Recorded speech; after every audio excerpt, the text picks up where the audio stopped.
In the summer of '96, my mom took me to Toys R Us and bought me my first PlayStation. The game I chose was WCW vs. the World. I know, that's a pretty strange place to start.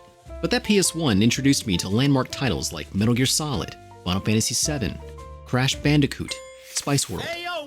It turned gaming from a childhood hobby into a lifelong passion. So when Sony announced it would stop producing new physical PlayStation games in 2028, it felt like the end of an era I knew was coming. And I couldn't help but ask myself, did I cause this?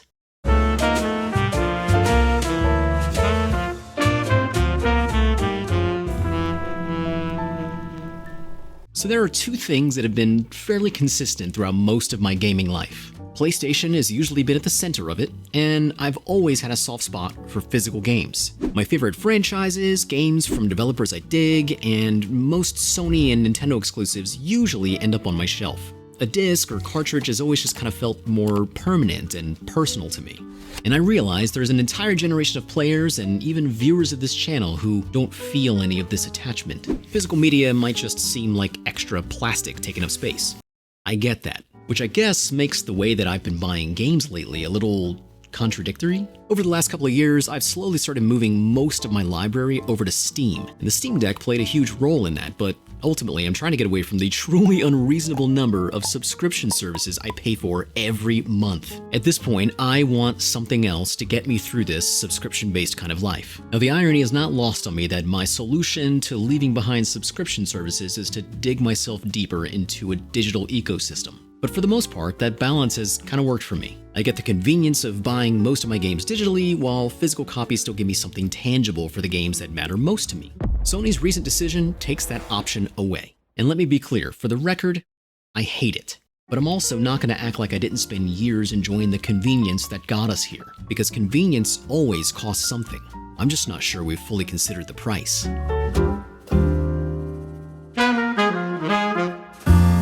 Living in a cramped one-bedroom apartment, I have a terrible habit of acquiring new gear without having a place to put all of it. And controllers are especially bad because they somehow end up either taking over my desk or becoming a part of my living room's decor. The new Steam controller deserves a little better than that. This is Mechanism's Steam controller dock, and it gives it a proper place to live while also letting you display it, charge it, and keep it ready to use. The electronics are built directly into the dock, so you plug a USB-C cable into the back, place the charging puck in the front, and drop the controller in when you're finished playing. It's just a lot cleaner than a loose puck sliding around your desk. The base is weighted too, so you can grab the controller with one hand without lifting the entire dock along with it. It also works with or without Mechanism's base grip and uses premium molded plastics with a CNC machined aluminum neck, so it looks super clean. Now the dock is $39 by itself, but building a custom bundle could bring it down to $29.25. If my math checks out, that's 25% off. Best of all, if you've got a 3D printer, Mechanism is cool enough to give away the STL files for the dock and base grip, so anyone with a 3D printer can make their own. The printed version has a few design changes and isn't weighted, but offering it for free is still pretty sick. If you want to check out the Mechanism Steam controller dock, I've got links to the dock, the bundles, and the 3D prints down below. Huge thanks to Mechanism for sponsoring this video. Now, I hate to begin this section by immediately defending the big corporation, but Sony didn't exactly wake up one day and choose violence.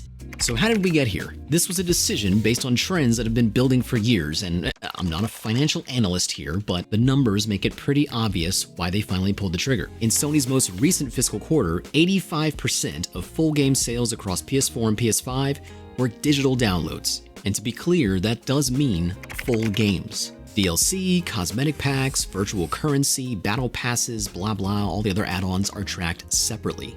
Now there is an important caveat. That number also includes games that never had a physical release in the first place, so it doesn't mean 85% of people stood in front of a disc and a download and deliberately chose the download.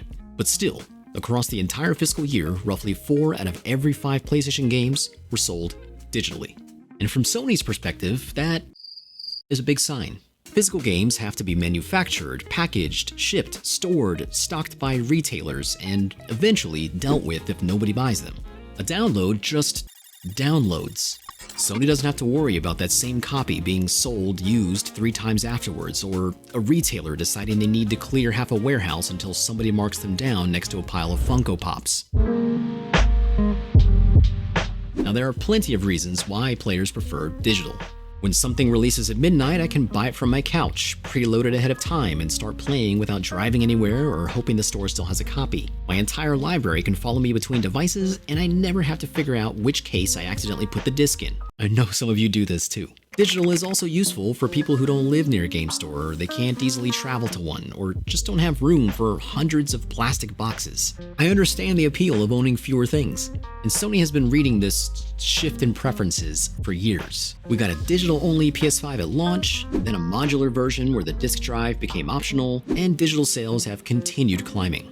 So this isn't exactly Sony forcing an unwanted format on a completely unwilling audience. The vast majority of players kept choosing this. And I'm not innocent here, I firmly sit in the middle with my library preferences.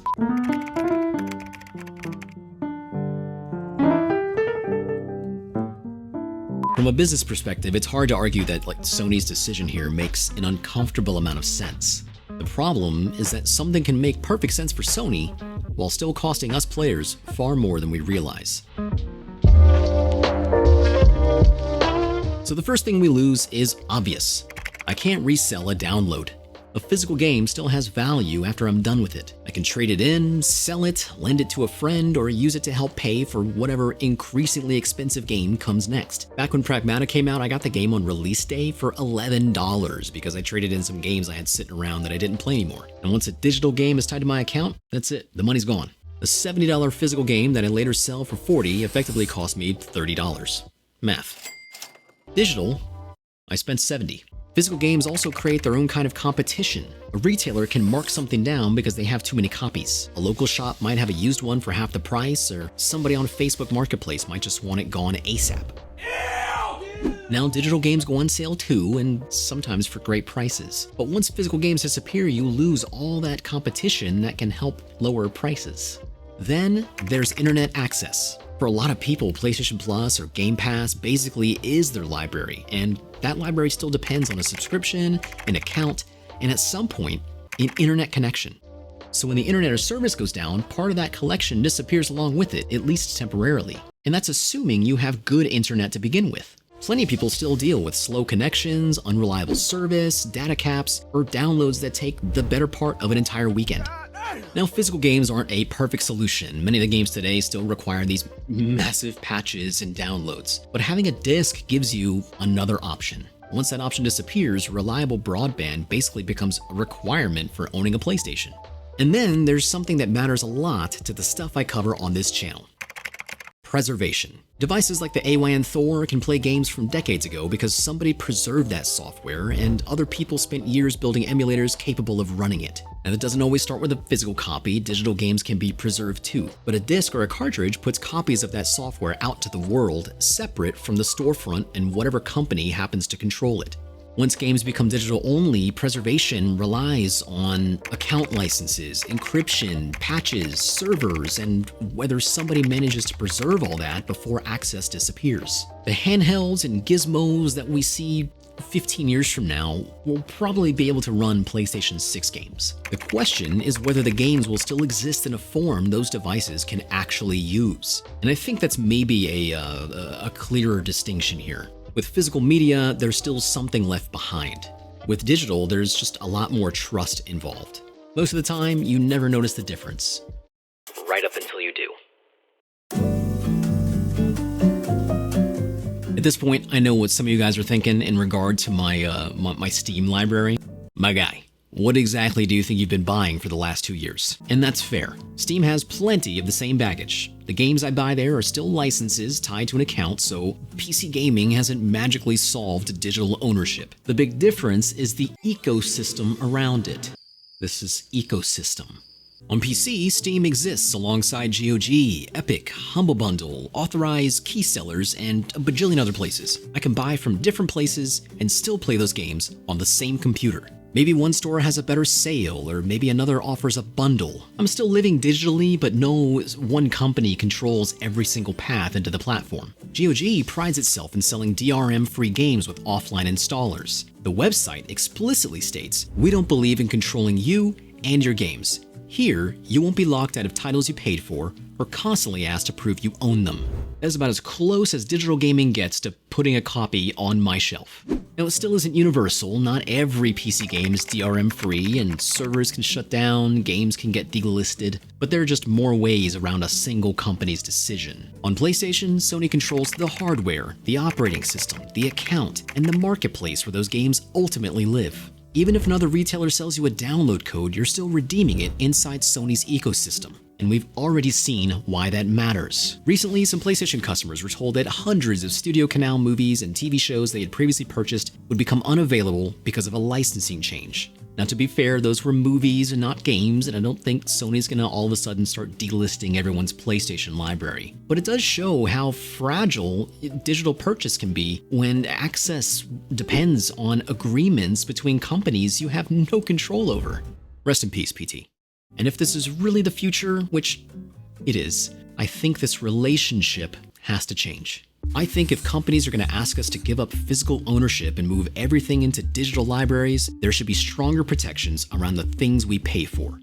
A licensing agreement changing years later should not be enough to make a purchase disappear without some kind of a remedy. California has already started moving in that direction by requiring digital storefronts to clearly tell customers when they're buying a license instead of unrestricted ownership. That's useful, but disclosure and protection are not the same thing.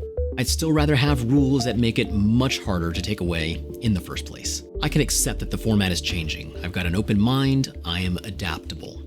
I just don't think our rights should shrink with it.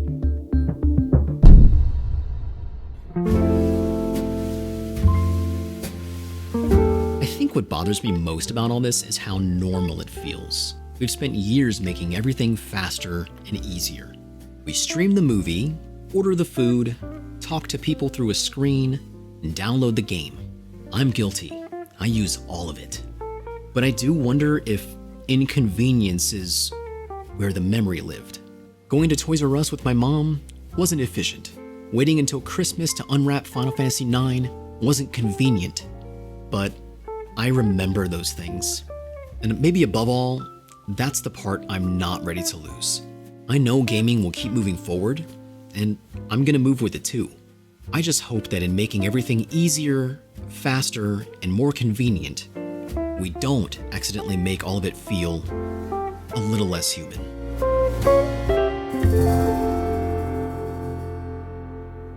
Continue to demand. Just heard you there. When a gamer buys a PS4 disc, they have the rights to use that copy of the game. They can trade in the game at retail, sell it to another person, lend it to a friend, or keep it forever.